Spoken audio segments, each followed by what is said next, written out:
From ages 4 to 11, Loren Eiseley lived with his parents in a humble home at 1811 South Street, Lincoln, which was then the edge of the city.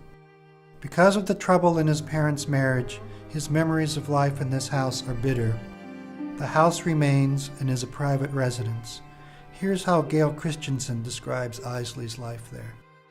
The small frame house had an earthen cellar, which occasionally filled with water after a hard rain. The parlor was kept perpetually shuttered against the stinging Nebraska sun.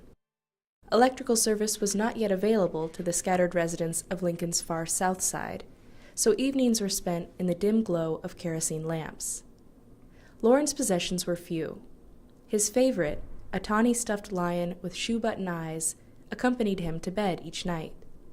There was also a teddy bear and toy soldiers cast from lead, glass marbles that he kept in an old candy tin, a tiny U.S. flag of the kind given out at 4th of July parades, and a toy hammer with a spent cartridge attached to the end of its handle, a reminder that his father had once stood at faro tables where professional gamblers still played with derringers concealed beneath their sleeves.